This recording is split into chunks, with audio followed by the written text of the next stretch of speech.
The Fiend's ship came into my yard at first light, limping on one good drive and bleeding coolant across the apron, and I knew the hull before I knew anything else, because I had carried a cut piece of one just like it under my workbench for 2 winters. Beside me Tick went still. That was her way. When her people are afraid, the Fiend do not run or cry out. They go quiet and small, fold their hands, and let the trouble decide whether it has seen them. She had done it the first day I found her two winters back, wedged up in the gut of a stripped freighter hull I'd been told to part out for scrap. A small ashen-gray thing with great dark eyes and pointed ears, folded into herself, making the soft 2-note click her kind make when they are trying very hard to be nothing at all. Tick, I'd called her for the sound. There had been no name stone on her.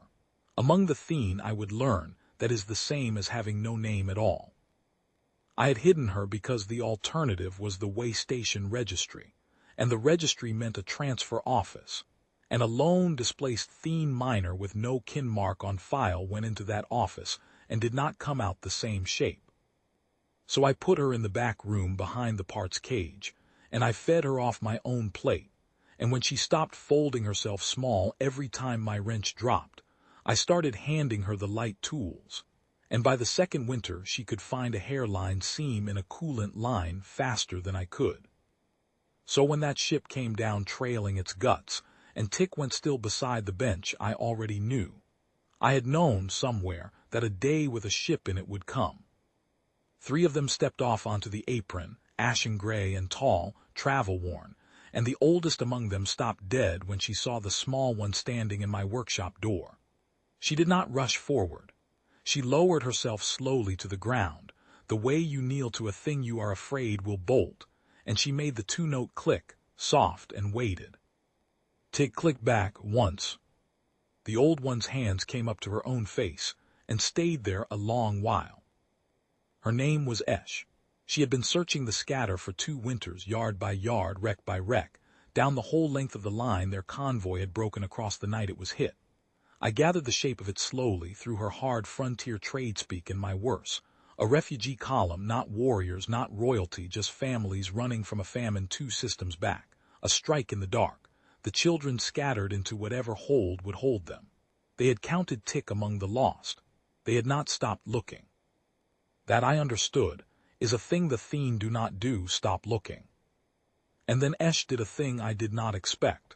She turned to me and she straightened, and the warmth went careful out of her, and I realized I was being weighed. There is a custom. A Fiend child kept by an outsider is not simply handed back, gratitude and done. The keeper must answer to the kin. Was the child kept in dignity? Was she fed from want or from plenty? Was she named or only used? Was she loved or only sheltered? They have words for all of it that I did not have, and Esh asked them through her companion, who had a little more of my tongue, and I stood in my own yard with grease to my elbows, and answered a reckoning I had not known was coming for 2 whole winters. The young one with Esh did not trouble to hide what he thought of me. To him, I was an outsider who had taken a Fiend child off the registry and held her in a back room for 2 turns of the seasons held her. He said through the other one's mouth, the way a person holds a found tool, useful and unasked. He looked at the small sized-down wrenches racked on the wall and his jaw went hard, and I could not fault him the worst reading of it, because I had no paper, no custom, no proof of a single kind hour. I had only the hours themselves, and the hours leave no record a grieving family can hold in its hands. I am not good with words, so I did the only thing I know how to do, which is show the work. I took them into the back room. I showed them the bunk I'd built her out of crate slats, and the lamp I'd left burning low because she did not like the full dark, and the row of light tools sized down small for her hands. And then I took down the thing I had carried under my bench all that time, not the whole scrap, but what I had made from it. Because somewhere in the first winter Tick had pressed her empty collar where the name stone should hang, and made a sound I never want to hear again. And not knowing the custom, not knowing anything, I had only known she was grieving a thing she'd lost.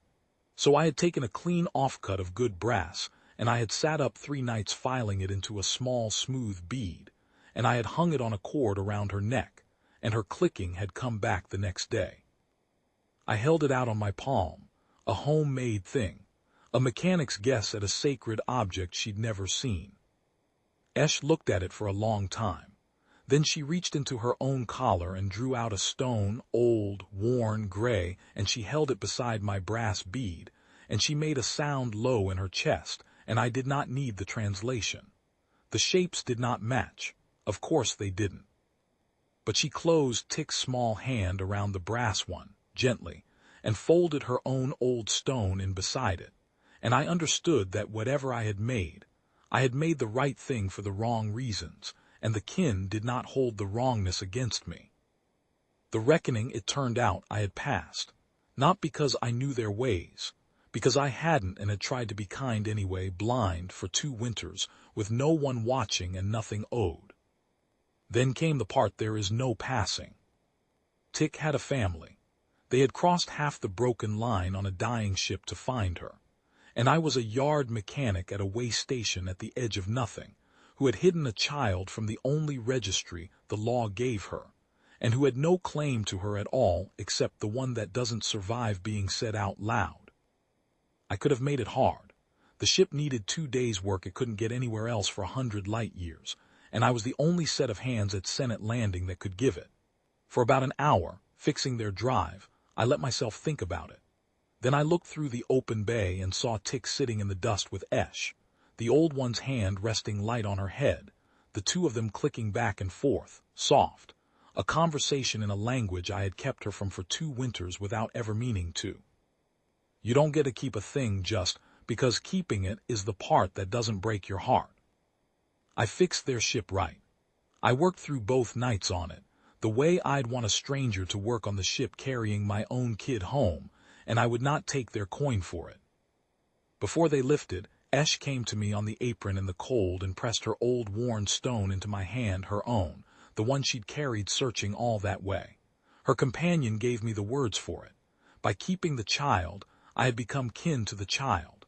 The stone meant a Thene door would open to me anywhere for as long as I lived. I have it still. I keep it under the bench where the hull scrap used to be. They lifted at the second dawn.